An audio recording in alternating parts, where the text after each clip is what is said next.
We had also just done some qualitative research with patients and therapists and other administrators in community mental health clinics, just to say, what would you make of this? And would you be interested in helping in using therapist performance data, so to speak, to inform clinical decisions? Clinical decisions in terms of who sees Who you might want to see, who you got referred to. Would you want to know that a therapist, for example, had a history of being really successful at treating depression, but they've been less successful at treating anxiety? Would you want to know that?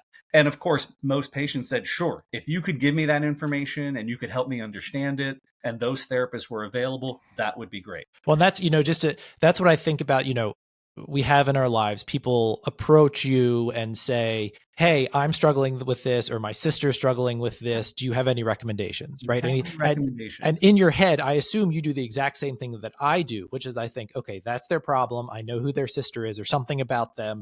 Who would be most likely to help that sister with that particular problem, right? That's sort of the thing we do in that Rolodex in our head. We absolutely do. And then the question is, what are we basing that on? Is it because we like that therapist, our colleague? Is it because we know they tend to treat a lot of depressed patients, for example? Is it because their website says I'm an expert on this? And all of that makes sense. And that isn't a knock. It's just sort of the way it has been. Well, so in one other preliminary study to the trial that I'll mention, we also not only measured therapist strengths and weaknesses across these 12 domains, but separately, without therapists knowing their strengths or weaknesses, we gave them a questionnaire that just said, in these 12 areas, do you think you are exceptionally effective, relatively neutral, meaning your patients change right about to the degree we would expect, or do you think you're ineffective or harmful?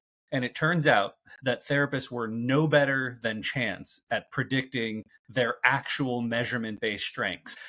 So this was the study that, sort of built on prior surveys that simply asked therapists, how effective do you think you are? And almost every therapist said, I'm near the top. This was an actual way to show, look, if we measure your actual patient outcomes and we ask you to predict where you think you're really effective or not, therapists are not very good at that.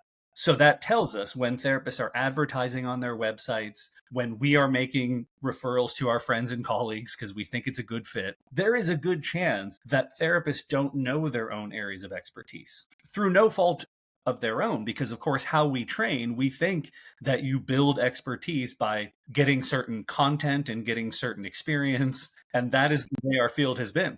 And I think it's just intuitive as well, right? You at some point you start seeing, right, when you start seeing patients, and well, maybe not when you start, but over time you start to say oh man, I really, it's this, it seems like these people with moderate depression, I'm really knocking out of the park. Yeah. Or the people who are struggling with this transition, or the substance use folks, or whatever it happens to be. And so it's just being human. So exactly. To an extent, when I read that and, in preparation for this, I was sort of like, oh yeah, that makes sense. We aren't good at just generally with, just insight, right? Humans aren't that great with this sort of predicting. Yeah. But then the more I thought about it, the more I'm like, that actually, I don't know. If you were to put a gun to my head, would I say coin flip? No, I don't think I would. I would say that therapists had a better than average. I'm not saying they're going to be 100%, but I would think it would be better than 50-50 chance. Yeah. And your data don't suggest that. They suggest we don't know. We don't know. We don't know. More people should do this kind of work. This is a study, so I won't say it definitively. And I will say some other things about that study. So, one thing is that it seemed to be for the conditions that are most prevalent that therapists treat in outpatient settings like depression and anxiety. That was where we saw the overconfidence bias. Therapists were better at saying, if I see a patient with psychotic symptoms, I'm probably average or maybe even below average.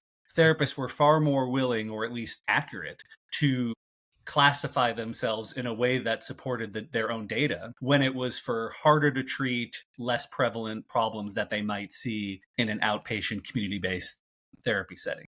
So the overconfidence bias tends to be for the things that therapists treat, most frequently. Yeah.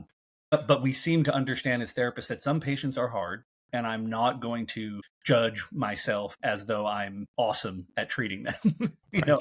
I get it that I'm probably average, when I treat these folks. So I thought that was an interesting little nuance.